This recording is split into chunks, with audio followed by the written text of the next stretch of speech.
Uh, as the piano plays so vividly. As a kid, I was raised off youth and peace. Love and peace come through and combine within me. And that's what makes me a man, you see. I wrote simplistic and quite rhythmic with the rhymes.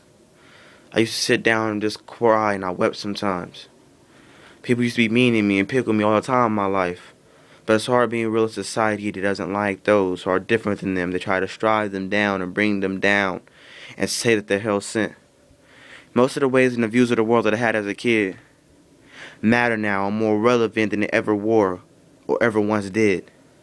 So if I could have stayed me from elementary to now, I would have been a better person. I probably would have been the man in town. But I listened to the insults and let people get me down. And now I'm the frowned upon, lacking youth of the town. I sit back and sometimes I frown because I feel like I should have been more.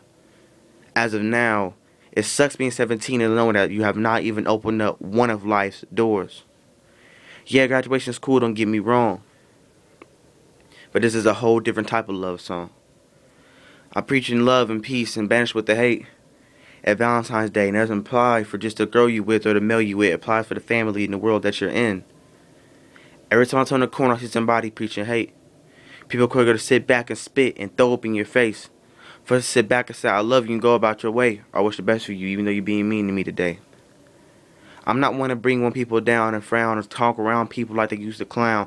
I'm not the most loud and vibrant and I guess so out there kid, because I know one point in time was kids in high school just like to gossip and talk about other people. I remember when I was talked about, so I don't talk about other people.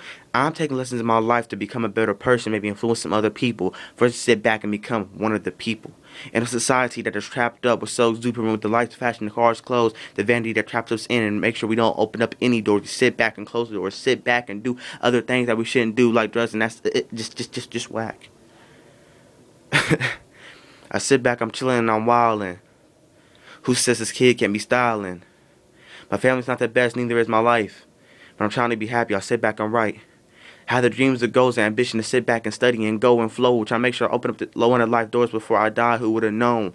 My mom's sitting at home and she don't eat any day as good as I do. That's kind of frustrating when a woman that you used to go to high school with, not in a little sense, but basically grew up with. One of your best friends in life is not on the same plateau that you are or what you with. She gave birth to you, so the love is so intertwined, it's intertwined. We sit back and wonder why love keeps us strapped and binded to it at a time. I don't know, but it's just my mom, and it's just my mom. She understands me, I understand her. I'm just like her, she's just like me. So I'm like, man, I can't let my family sit back and suffer like the way I do. So I gotta make sure I come up and help them. And maybe at the end of the day, they might help you. I mean, why not share something and see what people do with it? People say I'm wasting my time. I'm not being a realist. I'm living in an imaginary world of my mind. But love's not a fake imaginary thing. I sit back and wonder, and I gavel about it to the end of the time. I wonder why love keeps us twisted and intertwined. As I spit this rhyme, and why does love heat up at one point in time and kindle the flame that ignites the two to infuse it to iron, or better yet, sodium or hydrochloride, turn around and break away. We rust away, we corrode. Love and lust go. Where do we go? Where does it flow? I wish really people would give me the time of day, or the girl down the street that I really said I really like, and I really just want to say, hey, well, give me the time of day. But I guess that's a whole different rhyme. I said that for another day. And they're probably looking at me sideways like this really went about love on Valentine's Day. It didn't have to be. It's about love in the world and maybe some unity and peace. See, my life's not at peace, so I like to sit back and preach the message of what I wish. I'm trying to add a little something different to Valentine's Day that's not just about love and lust. It's about who you with. T-Raw.